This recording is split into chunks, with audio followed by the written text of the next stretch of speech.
Hello, I'm the Gadget Man and welcome to Discovering in Color.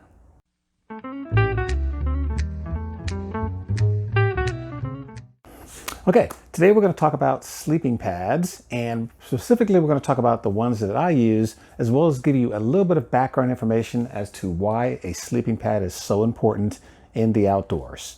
So, I want to hark back to many years ago when I first started backpacking as a kid, a young youth there. And when I backpacked then, say when I was 9, 10 years old, and the weather was warm, I just slept straight on the ground. Sleeping on the ground was a different experience when you're young because at that time, nothing ever hurt. And you'll find that as you get older, you'll find out that your joints aren't as kind to you in the morning if you sleep directly on the ground. Not to mention the fact that if it's very cold outside and you sleep on the ground, no matter how good a sleeping bag that you have, conduction will pull that heat right out of your body and you will be cold. You can have a 0-degree bag on a 20-degree night and you will get cold because what happens is the insulation is compressed, and once the insulation is compressed, it doesn't provide any dead air space, which does not provide any type of insulation. So let's get into some of the things that I used to use. Some of you may be familiar with these. These are the big, old, bulky vinyl air mattresses. And I used these in my early teenage years. I've never taken backpacking, although I tried once, but these things are heavy as can be. Plus, you're probably going to pass out trying to blow these things up. So unless you have some type of an air pump or you've got really good lungs, you don't necessarily want to be in one of these.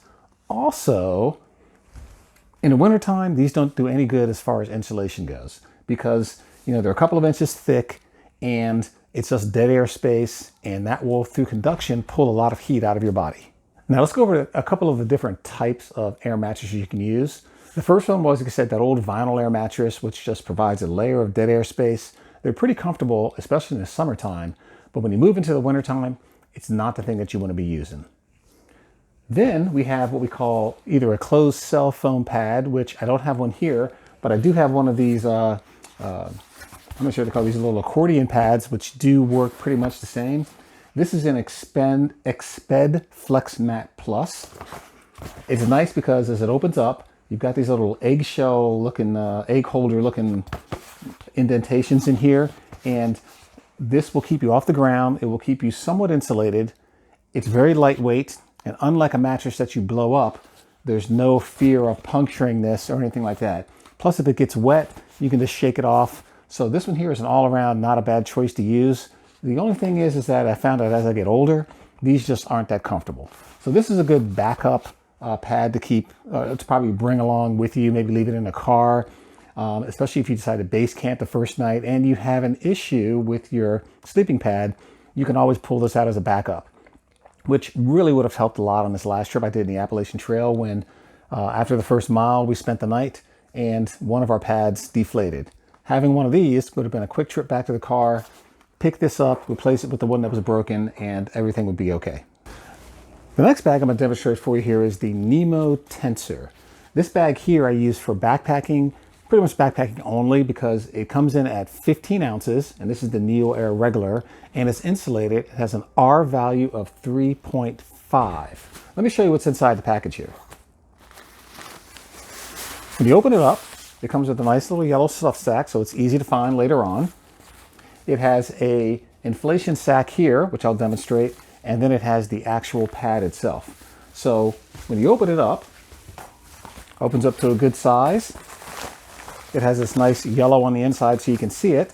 The insulation here is kind of a foil type insulation, so it does make a little bit of noise when you're sleeping on it. But when you want to inflate it, it's got a double valve here.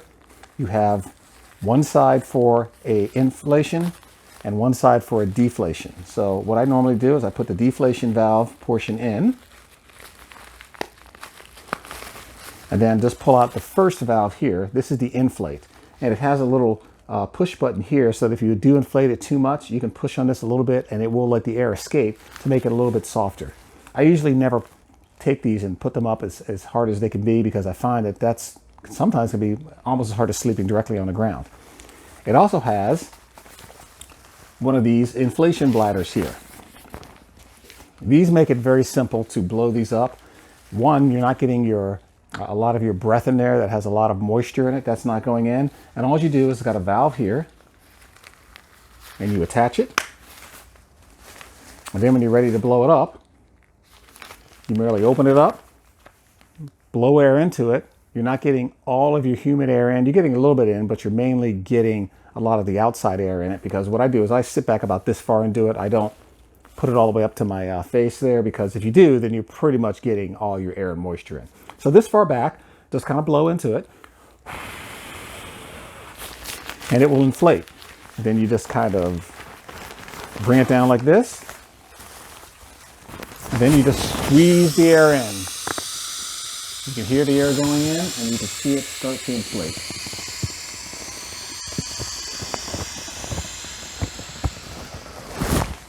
And now what I'll skip ahead and show you what it looks like completely inflated.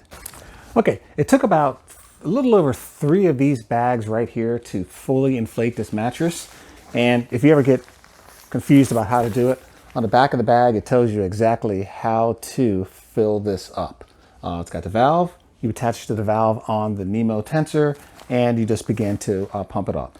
The nice thing is you don't get that headache from trying to blow it up on your own, so you don't basically hyperventilate yourself, and you have air in here that's not as moist as it would be if you blew it up using your mouth. Now, if this does break, you can just inflate it manually or orally, however you want to say it. You can do that. Now, this is the pad. That's it. It's a nice pad. It's actually a 3-inch thick pad. It's nice. It has these insulation, and you can kind of see it from the inside here. One thing about it is that because it's kind of a foily type insulation, it does get a little bit noisy. It is a little bit slippery. I found that out if you sleep on this yellow side here. And the same thing I tried at night. I moved it over and switched it to the dark side. Yes, I did go to the dark side. But I do like the light side better. So for those of you Star Wars fans, yes, I'm kind of a light side guy there. So this is the Nemo Tensor insulated mattress. It was very comfortable. I've taken it on a number of backpacking trips, and I will continue to take it. I took it on this Appalachian Trail trip. This was the one that I used, and it was a winner. So big thumbs up for the Nemo Tensor insulated regular pad. My next go-to pad is the Therm-a-rest NeoAir Xtherm. This thing here, I'm going to be using this when it's really, really cold outside, because it has an R value of 6.9, which means it'll keep you warm down to some pretty cold temperatures right here.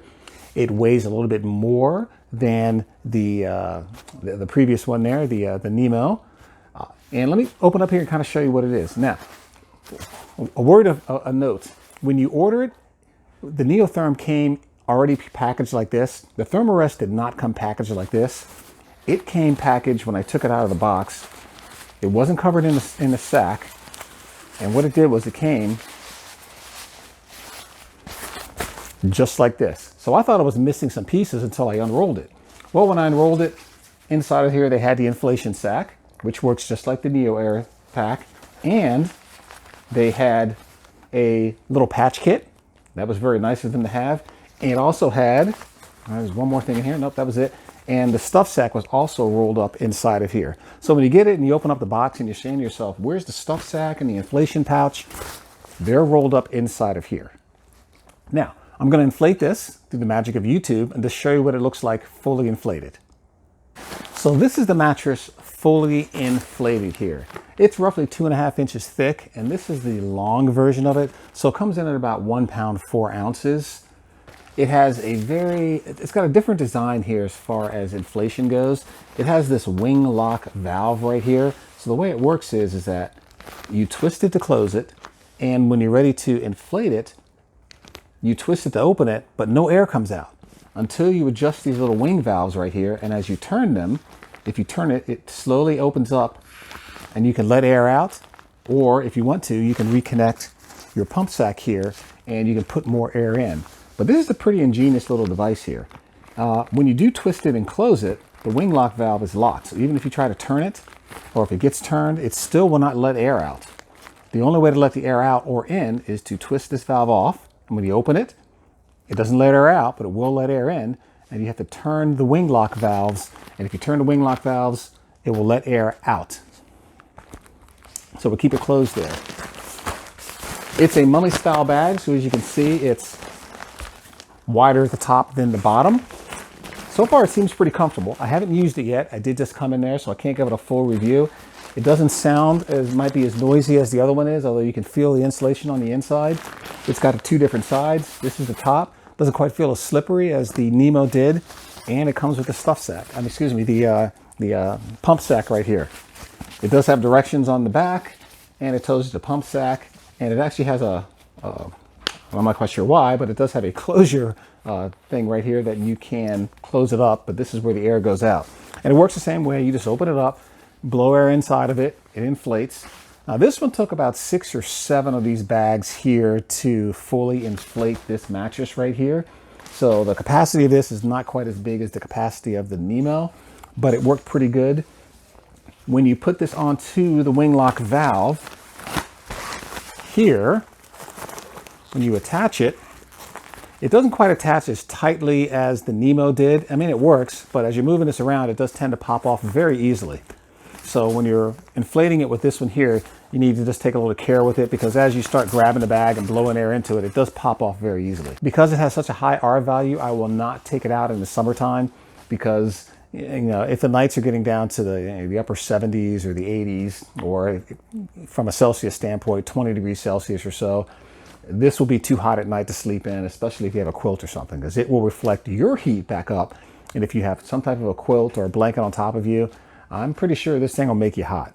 But this right here is the Therm-a-rest blanket. The Therm-a-rest pad. All right, and finally, I'm going to get to the REI Camp Bed 2.5. This is a self-inflating pad.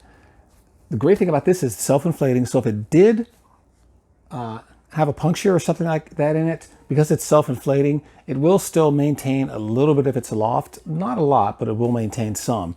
So this is a nice go-between. One of the things you have to look at here, this is pretty heavy. It weighs 3 pounds, 4 ounces. It has an R value of 4.5. So this is a good fall, winter sleeping bag, so long as the temperatures don't get down too low. So here's how it works.